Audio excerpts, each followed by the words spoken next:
I had only started at St Albans as rector in March of 2010, and Michael Harvey's presentation was just the following month in April. One of the mandates that I had when I was brought into the church here was to increase the number of disciples that we had, so we could go out into the community and spread God's word. We had a declining attendance. It was an older church. We needed to turn things around. Myself and several people from St Albans went down to Hamilton to listen to Michael Harvey, who'd come from England to talk about Back to Church Sunday. The thing that instantly resonated with me was the simplicity of the message that he gave to us.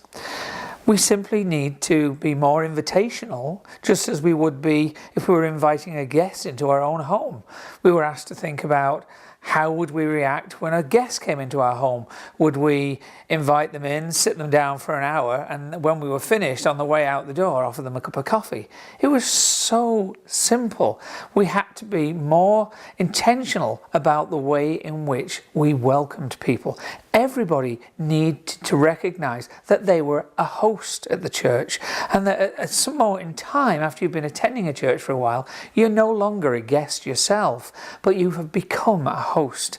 And everybody then takes on the role of welcoming newcomers, and not only saying welcome, but also we'd love to have you come back again. Prior to Back to Church Sunday in the September, we had been averaging attendances of around about 55 to 60. Actually, on September 26, our attendance jumped from 55 to 102 people that day. So everybody at the church really accepted and became engaged in wanting Back to Church Sunday to be a success. Since that time, we have averaged an increase of 17% in our weekly attendance. One of the things that we talked about was how difficult some people find it asking somebody to come along to church. And yet, if it's important to you, why wouldn't it also be important to your friends? So we went through a little exercise of pretending that we were inviting somebody to come to church, and we were asked to say, after Michael had said it to us, "Would you like to come to church with me on Sunday?" It's as simple as that. And yet some people find it so difficult to say those words. One of the other things that we talked about was the fact that so many churches, simply by their appearance on the outside, appear quite a scary place from the outside. And in fact, it takes quite a brave person to go into church on their own. These days, people need to be invited by friends, by neighbours, by colleagues at work to come along and find out what goes on behind those mysterious closed doors. We took a good look at our church buildings from a newcomer's eyes, and we made a number of changes to the appearance of our building. We did some painting. We fixed a roof leak that had been a leak for about 5 years. We finally got around to fixing the leak, doing some painting, tidying up things that were lying around, that when you get used to them, it's like in your own home. You just don't see them anymore. But a newcomer sees them and sees them as clutter.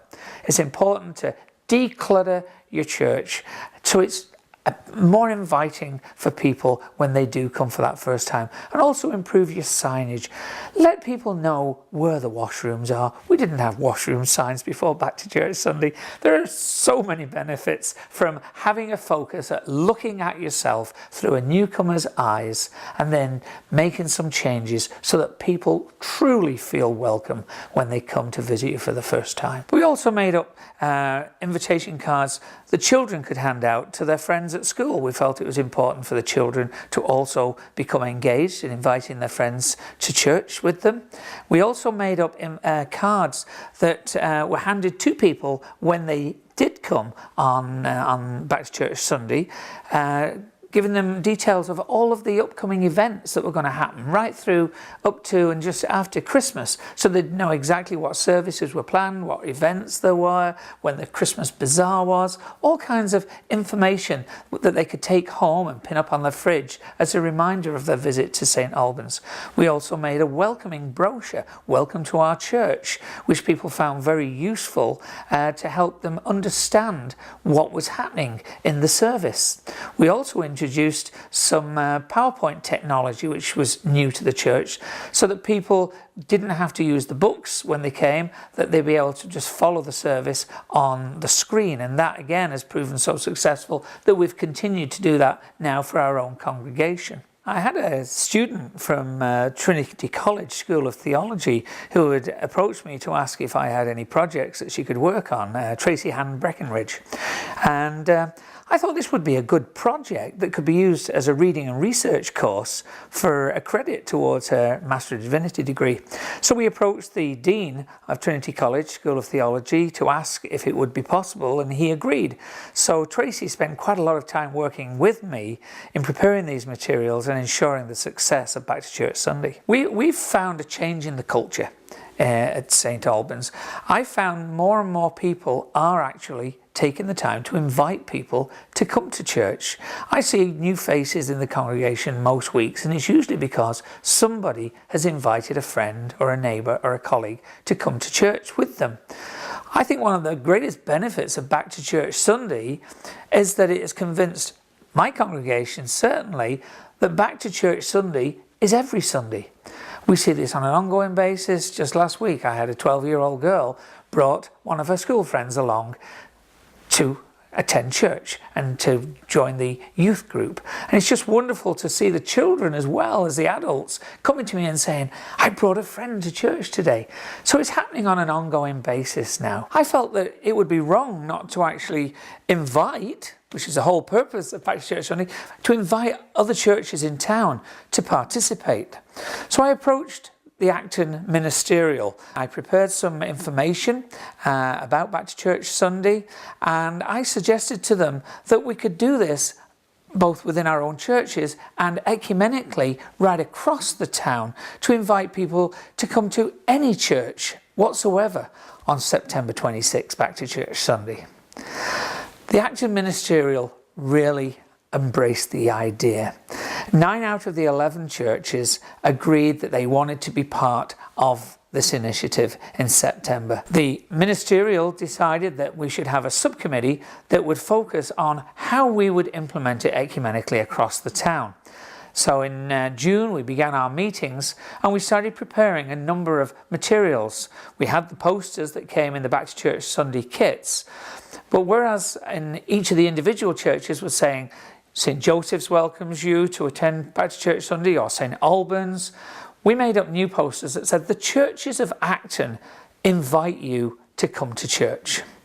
We created new invitation cards that said the churches of Acton invite you to come to or return to a church of your choice on September 26, 2010.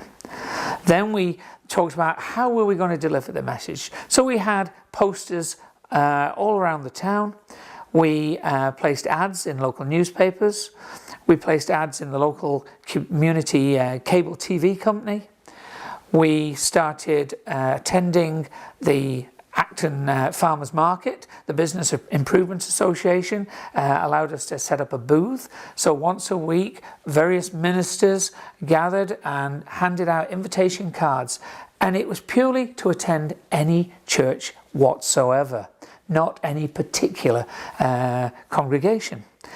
We also attended the local fall fair, and we were invited to actually host a service, a church service on the Sunday morning at the fall fair. And the focus of that service was Back to Church Sunday, which was going to be the following week, September the 26th. And at the end of the year, in fact, the local newspaper had a top 10 list of the best things that had happened in Acton in 2010. And Back to Church Sunday was voted as being one of the top 10 events, simply because it gave the public an opportunity to see clergy of different denominations working side by side, simply wanting to bring people to Christ wherever they wanted to meet him.